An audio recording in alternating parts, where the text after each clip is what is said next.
Hello, welcome, Cabbage here. In War of the Visions, I previously made a video about the top launch UR units that you might want to re-roll or do the reset marathon for. And then the 4 best that I chose are these ones here, Mediana, Engelbert, Schüttere, and Ayaka.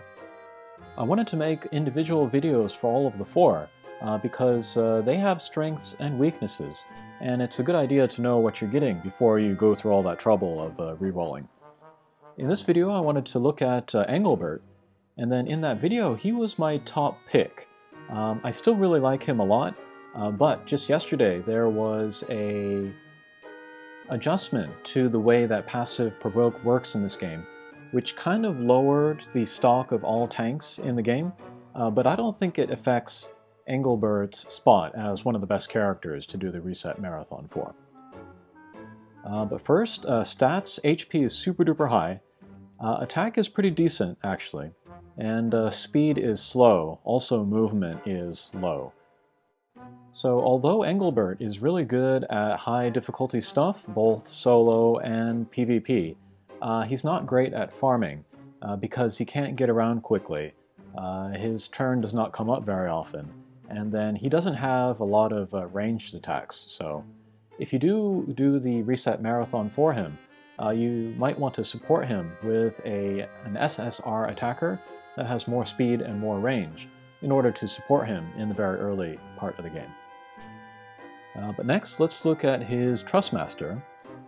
This is a piece of armor, this shield, and then almost 600 HP. That's very, very good. That's top class. And then defense also very good at 12. It comes with an active ability, which is a little strange. It sacrifices a bit of his own HP to raise his attack. Taking away HP from your tanks, generally not a good idea, and then raising his attack, it's not something that you would really count on a tank to do, but maybe in the right situation it could be helpful. Maybe the biggest con of this Trustmaster is it can only be used by paladins, or other characters with main job paladin, so it's kind of limited in its use. But next, let's look at the abilities.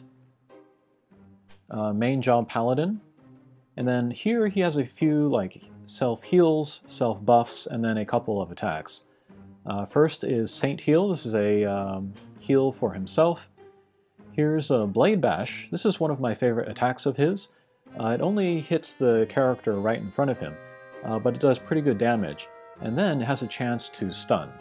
And I feel like the success rate of this is pretty high, but the character that you are attacking, it can't have immunity to stun. Next up is Saint Cross. This is kind of an area of effect attack. This could be good if he's in the middle of a bunch of enemies, which could happen a lot, since he's provoking them towards him anyway. And then here, this is a Guts self-buff. So the next attack, where he would be taken down to 0 HP, he will go to 1 instead, and so he could live to fight another day. This is one of his best abilities for sure. You can only use it once per battle, but still, very worth having. And then this is Saint Wall. This is one of my favorite abilities of his, but this will give him a damage mitigation barrier, which will be good for the next 3 attacks. Okay, and then the sub-job that most people go for, they double up on Paladin. The first one here, Attract Blade. This is maybe his best attack, but nice range and then a little bit of area of effect. Does big damage, we can see there, and it also raises his passive provoke, so this is pretty great. Unfortunately, you can only use it 2 times a battle. I wish it were more, but I guess there has to be some balance.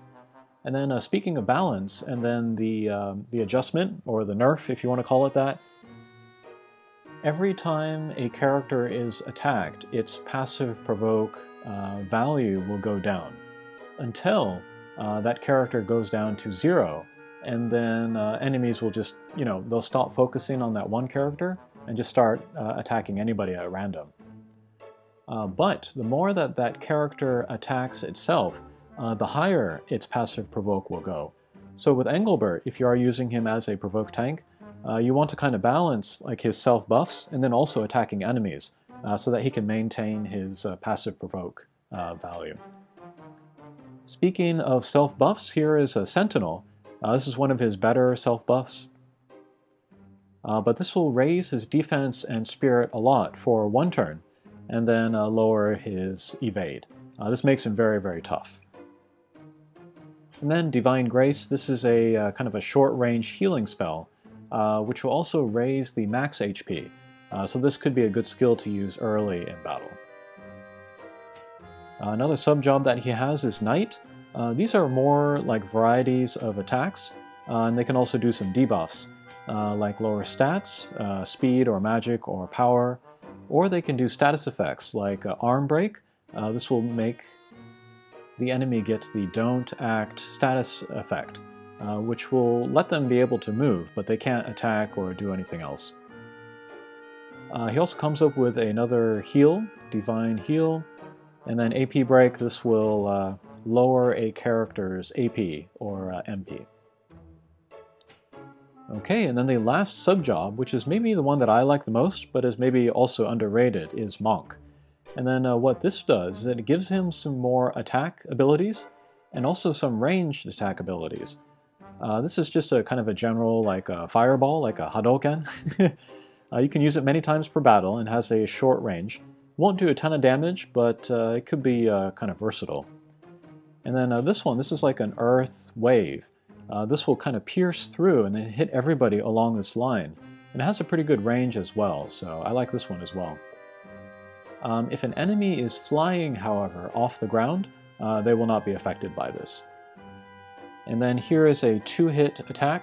This could be good for building chains, if you're building light element chains or blunt damage chains. And then here is Tameru, or maybe Charge. This is one of the best attack up self buffs in the game. And then Chakra, this is a heal plus TP heal.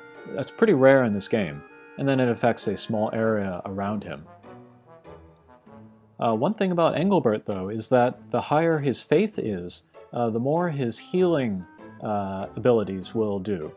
But also with the higher his faith, the more damage he'll take from enemy magic attacks, so I've decided to go for the greater resistance to magic attacks than better healing from my own attacks. But yeah, that is a quick look at Engelbert. Even with the adjustment yesterday, I still really love this guy. I still want to use him a lot, and I still want to take him to level 99 and get his Trustmaster. But yeah, that is Engelbert, one of the best characters from the launch pool. Alright, thanks for watching, and we'll see you again. Take care.